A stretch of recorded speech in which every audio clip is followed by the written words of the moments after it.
ሻሎም ሻሎም ሻሎም ቤተሰብ እግዚአብሔር አምላክ ከመይ ሓዲርኩም ሰላም ጸጋን ናይ ክርስቶስ ምስ ኩልኩም እዩ ኣናዓኹም ሰላሓዲን ካብ ንክርስቶስ ዝገልጽ ትውልዲ ዓለም ለኻዊ ቤተ ክርስቲያን ናይ መዓልቲ ቃል ድብል ፕሮግራምና እዩ ሎም ድማ ነዚ መዓልቲ ዝኸውን ናይ ህይወት ቃል ናይ ጥበብ ቃል ናይ ሓይሊ ቃል ሒዝና መጺና ኣለና እንላኽ ሰማይ ድማ በዚ ተሰምዖ ቃል ናብ ዝቕጽል ክብሪ ከሳግረኩም እዩ ማለት እዩ ክብሪ እግዚአብሔር አምላክ ይኹን ሎም እንካፈሎ ቃል ክልተ ዝልቦም ኣይጸንዑን እዮም ዝብል እዩ ክልተ ዝልቦም ኣይጸንዑን እዮም ዝገርም ነገር እዩ ክልተ ዝልቦም ዳብል ማይንድ ዘለዎም ክልተ ሓሳብ ዝተፈራረቀ ዘለዎም ሰባት አኩሉ ዝገብርዎ ነገር ኣይጸንዑን እዮም አኩሉ ዝገብርዎ ነገር ኣይቃንዑን እዮም አኩሉ ዝገብርዎ ነገር ኣየስሉጡን እዮም ምክንያቱ ካብታ ሓደ ኣብ ህይወትና ንዝደለናየ ነገር ኣብኡ ንኸይንጸንዕ ንዝጀመርናየ ነገር ኣብኡ ንኸይንጸንዕ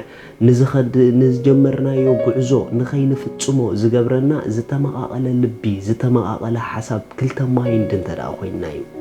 ኢየሱስ ንዘለዓለም ጎይታ እዩ ስለዚ ካብታ ሓደ ንጉዕዞና ኣብ ፍጻመ ዘይብጽሖ ዳብል ማይንድ ተኮይና እዩ መጽሐፍ ቅዱስ ኣብ መልእኽቲ ያዕቆብ ከምዚ ኢሉሎ ያዕቆብ ምዕራፍ 1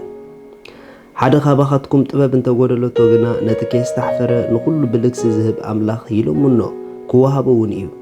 እቲ ዝጠራጠርሲ ከምቲ ንፋስ ዝደፍኦን ዝመልሶን ማዕበል ባሕሪ እዩ ዝመስል እሞ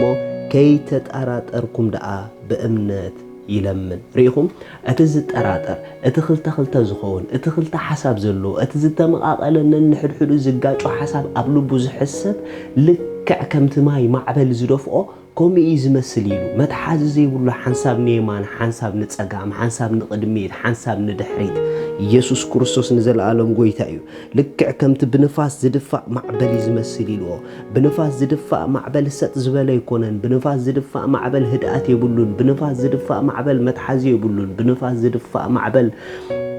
ከምዚ ኢልካ ክትግምቶ ይትኽእልን ኢኻ ልክዕ ከምኡ ድማ እቲ ክልተ ዝልቡ ክልተ ዝሓሳቡ ተጣራጣሪ ሰብ ከምቲ ብንፋስ ዝድፋእ ማዕበል ኔው ነጀው ድብል ህይወት እዩ ዘለዎ ኢየሱስ ንዘለዓለም ጎይታ እዩ እዚ ህይወት እዚ ድማ ብጣዕሚ ሓደገኛ እዩ ከምዚኦም ዓይነት ሰባት ኣብ ኩሉ ዝጅምርዎ ጉዕዞ ጽንዓት የብሎምን ዓወት የብሎምን ፍጽምና ኸ የብሎምን ማለት ይጅምሩ እምበር ኣይፍጽሙን እዮም ዋይ እንተተባሃለ ከምቲ ንፋስ ዝደፍኦ ማዕበል ህይወቶም ዝመስል ዋይ ተተባሃለ ጥርጥር ክልተ ሓሳብ ነንሕድሕዱ ዝተጋጨወ ሓሳብ ኣብ ልብኻ መሓዝ ዳብል ማይንድ ሙኻን ወላን እግዚአብሔር ከማን ኣብ ህይወትካ ክገብሮ ዝደሊ ነገር ንኸይገብር ዘይምችእ ሰብ ኢኻ ትኸውን ኢየሱስ ንዘለዓለም ጎይታ እዩ ከምቲ ኣብ ንፋስ ዝደፍኦ ማዕበል ምንም ነገር ክትገብር ደይትኽእል ልክዕ ከምኡ ድማ ኣብቶም ዝጠራጠሩ ሰባት ኣብቶም ክልተ ሓሳብ ኣብ ልቦም ዝተመቃቀለ ዝሕዙ ሰባት ከምቲ ንፋስ ዝደፍኦ ማዕበል ስለ ዝኾንዎን ኣምላኽ ኣብ ህይወቶም ምንም ነገር ክገብር ኣይክእልን እዩ ስለዚ መጽሐፍ ቅዱስ እንታይ ኢሉ ክልተ ዝልቡ ሰብኣይ ብኩሉ መንገዱ ጽኑዕ ኣይኮነን ኣይገርመኩምን ክልተ ዝልቡ ሰብኣይ ብኩሉ መንገዱ ጽኑዕ ኣይኮነን ረእይዎም ኣሕዋት ክልተ ዝልቦም ዳብል ማይንድ ክልተ ሓሳባት ዘለዎም ሰባት ረእይዎም ሕጂ ዝብልኹም ረእይዎም ተመሊሶም ዝብልኹም ረእይዎም ኣብ ዝበልዎ ቃል ኣይትረኽብዎምን ኢኹም ኣብ ዝጀመርዎ ነገር ኣይትረኽብዎን ኢኹም ኣብ ዝጀመርዎ ጉዕዞ ኣብኡ እንዳኸዱ ይጸንሑኹምን እዮም ንምንታይ ተተባሃለ ይጅምሩ እምበር ኣብ ዝጀመርዎ ንፍጻመ ግን ክጸንዑ ይክእሉን እዮም ዋይ ተተባሃለ ከጽንዖም ዘይክእል ባህሪ ኣካይዳ ኣተሓሳስባ ስለ ዘለዎም ዝተመቃቀለ ሓሳብ ሓደገኛ እዩ ስለዚ መጽሐፍ ቅዱስ ክልተ ዝልቡ ብኩሉ መንገዱ ጽኑዕ ኣይኮነን እሞ እቲ ከምዚ ዝመሰለ ሰብ ካብ ጎይታ ገለ ዝቕበል ኣይምሰሎ ፑንቱ ስሉት ዓጽዮ መጽሐፍ ቅዱስ በዓሉ ክልተ ሓሳብ ሒዝካ ኣብ ክልተ ነገር ተመቃቂልካ ካብ ጎይታ ዝኾነ ነገር ተቐበል ኣይምሰልካ ኢሉ መጽሐፍ ቅዱስ ዋይ ተተባሃለ ኣብቲ ክልተ ዝልቢ ዘለዎ ኣብቲ ክልተ ሓሳብ ዝተመቃቀለ ዘለዎ ሰብ ኣብኡ እምነት ኣይሰርሕን እዩ ዋይ ተተባሃለ እምነት ክሰርሕ እንድሕር ኮይኑ ንእምነት ዘስርሖ ሓደ ልቢ እዩ ብእምነት ዘዕብየና ሓደ ድምፂ እዩ ስለዚ ክልተ በበይኑ ድምፂ እንድሕር መፅዩ ኣብ ነውፂ ኣብ ኮንፊዥን ይዘእትወና ኣብዚ ድምፂ እዚ ኮይና ድማ ምንም ነገር ክንቅበል ካብ ጎይታ ኣይንኽእለን ኢና ንእግዚአብሔር ከነስምሮ ኣይንኽእለን ኢና ሓሳብ ኣምላኽ ኣብ ህይወትና ክንረግጾ ኣብኡ ክንግለጽ ኣይንኽእለን ኢና ዋይ ተተባሃለ ኣብ ናይ እግዚአብሔር ሓሳብ ክንግለጽ እንድሕር ንደሊ ኮይና ኣብ ናይ እግዚአብሔር ፍቃድ ክንግለጽ ንደሊ እንድሕር ኮይና ምስትናቱ ድምፂ ጥራሕ ዝተቃነየ ሓደ ልቢ የድልየና ካብቲ ናቱ ድምፂ ዘይወፅእ ሓደ ኣእምሮ ሓደ ማይንድ ሓደ ተሓሳስባ የድልየና እንተ ደይ ኮይኑ ግን ኣብ ናይ እግዚአብሔር ፕሮሚስ ኣብ ናይ እግዚአብሔር ፍቃድ ኣብ ናይ እግዚአብሔር ሓሳብ ኣብ ናይ እግዚአብሔር ክብሪ ከምዘይ ንመላለስ ዝገብረና ክልተ ዝልቦም ሰባት እንተዳ ኮይና እዩ መዝሙር ዳዊት 119 ጥቕሲ 113 ክዛረብ ከሎ ክልተ ዝልቦም ጸላእኩ ንሕግኻ ግና ኣፍቀርኩ ኢሉ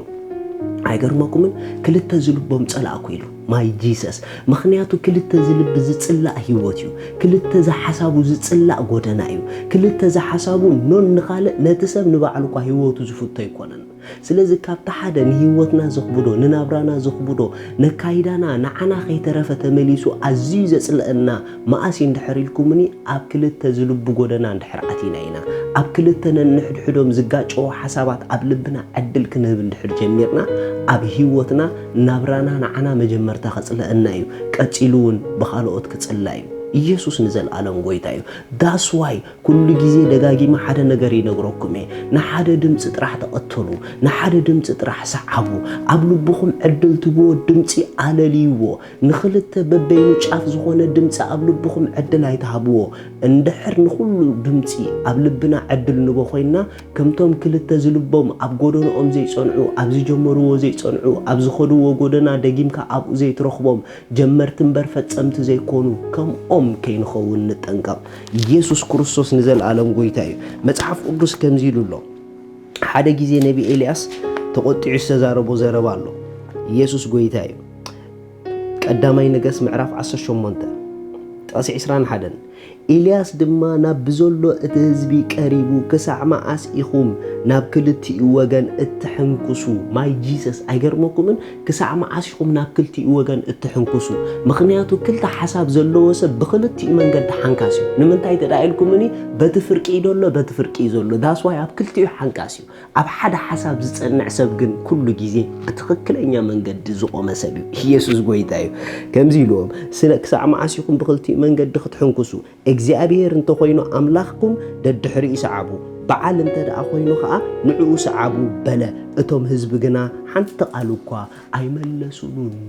ኣይገርመኩምን እቲ ህዝቢ ሓንሳብ ኣምላኽ ይብል ሓንሳብ በዓል ይብል ሓንሳብና ኣምላኽ ይኽብር ሓንሳብ ንበዓል ይኽብር ኣብ ክልቲኡ ክሕንክስ ምስ ረኣዮ ኣብ ናይ ኣምላኽ ኣይተዓወተ ኣብ ናይ በዓል ኣይተዓወተ ዋይ ተተባሃለ ክልተ ዝልቦም ኣብ ኩሉ ጎደኖኦም ኣይዕወቱን እዮም ዳስ ዋይ ኤልያስ ክሳዕ መዓስ ኢኹም ናብ ክልቲኡ ክትሕንኩሱ ኢልዎም أملاك تخوينا أملاككم نعوس عبوا أنت دا أبعال كوينا أملاككم كأنه نعوس عبوا إلو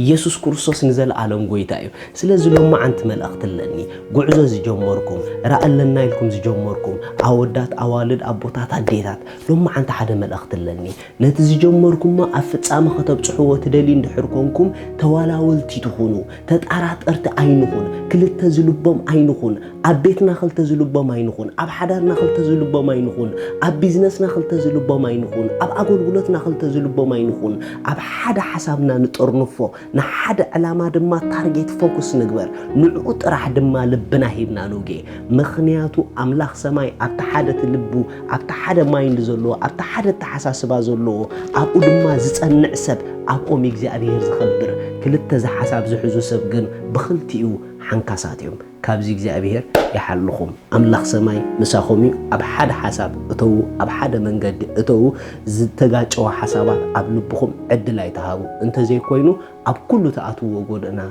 حنكاسات كي جبركم كي جبرنا شالوم